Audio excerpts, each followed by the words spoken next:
The other great thing about Bohr's model of the atom is it did a pretty good job of explaining line spectra, or what we now refer to as atomic emission spectra. The idea that you heat up a gas and it produces light, and if you resolve that light um, with a prism, you'll see individual lines of color. And Bohr's model explains exactly where that light comes from. To understand it, though, we need to look at something called an energy level diagram, pictured here on the right. And essentially, as you recall, Bohr had set up within his atom orbits or shells that represent places where you could find an electron. This energy level diagram suggests that each one of those shells or orbits has a particular amount of energy associated with it. Now, if you look right here, the units that we're using for energy are not joules, they're called electron volts, but we can actually do the work necessary to convert from electron volts to joules, and it's a simple calculation. What you'll notice is that some things make sense. The closest shell to the nucleus has the lowest amount of energy. Shells that are further away from the nucleus have much higher energy, and we've talked about that. What is kind of strange about these energy level diagrams, however, is that when you move away from the nucleus, what you start to see is that even though the distance between two shells might be equal, the amount of energy associated with those shells or orbits drastically changes. And in fact, the energy levels get closer and closer together in terms of their energy, not necessarily their distance. So, for instance, the distance between um, or the difference between the first and second shell in terms of electron volts is 10.2 electron volts. That's quite a bit. But between the second and the third, the difference shrinks. It's only 1.9 electron volts. When I go to the third and the fourth, the difference is only 0.7 electron volts. So, in terms of energy, these shells get closer and closer together. This is hard to understand. So, I want to give you a scenario and an analogy to try to explain it. Let's say you have a best friend and both of you live here in Atlanta, but tomorrow your best friend moves to Nashville, Tennessee, and the distance between your friend and you grows from 0 miles to 250 miles overnight. You desperately miss your best friend because you see that person every single day, but now you can see them over FaceTime, but not the same. And so you definitely feel a major separation and a major sadness that accompanies that. Let's say that same friend 2 months later moves from Nashville further north, another 200 to Louisville. These are rough distances, not exact. So they move to Louisville. And the question I have for you is, do you miss your friend more than you did before? Maybe a little bit. You might say to yourself, now my best friend lives 500 miles away, and is that means I'm never going to see this person. But for the most part, you might say, well, it's not that big of a change for me because I already don't see my friend, right? I already wasn't seeing him or her. And so the fact that they've moved further away doesn't have a big impact on me.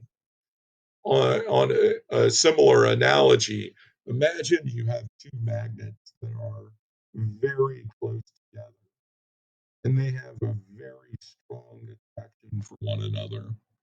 And then you move those two magnets this far away from one another.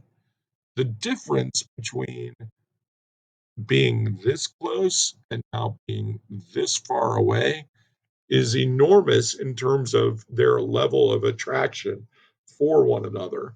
These first two are very strongly attracted. These two now barely feel each other. So the difference between their attraction levels is enormous. What if I take those same two magnets and move them even further away? Okay. Now they're further away, their attraction dissipates even more, but it's not going to be a big change from where they were in the second scenario. Not a big difference because in the second scenario, they already weren't feeling a strong attraction. So here, between the first and second scenario, there was a huge difference in the level of attraction. But in the second and the third, we see a much different force of attraction. The same can be thought true of the attraction of the electron to the nucleus within the atom.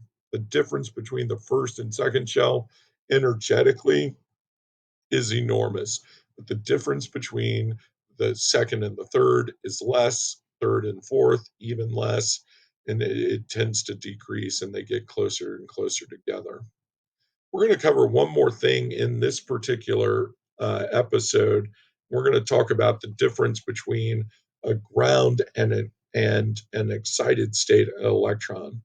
Electrons that are in the lowest possible state. So if I'm looking at hydrogen, which has one electron, when that electron is in the lowest possible state that it can have, and it's closest to the nucleus as it can be, we call that a ground state electron. And that's where you find electrons most of the time in their ground state because it's low in energy.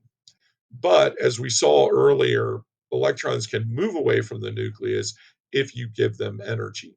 Heat them up, shine a light on them, run a voltage through them, and they'll move away from the nucleus. And they may jump up to the second or third or fourth or fifth energy level, just depending on how much energy you give them. It's not like a ladder, they don't have to climb every step. But any electron that's found in an energy level that's not the lowest available energy level, that is what's known as an excited state electron. That's less stable than a ground state electron, higher in energy, and therefore is prone to falling back down to the ground state. That will be important in our next video. Well, before we move on and close up this video, let's talk about uh, something like lithium instead of hydrogen. Say this is lithium with its three electrons. If it has three electrons, we know that the first shell can only hold two of them. And so the third electron goes into that second orbit or second shell.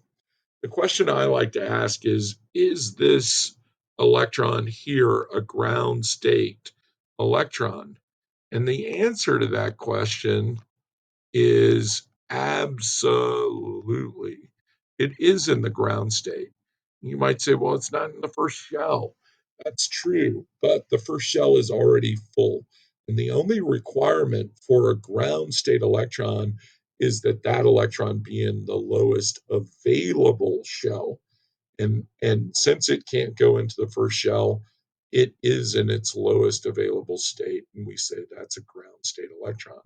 If that same electron moved up to the n equals 3 shell, then yeah, sure, it is no longer in the ground state.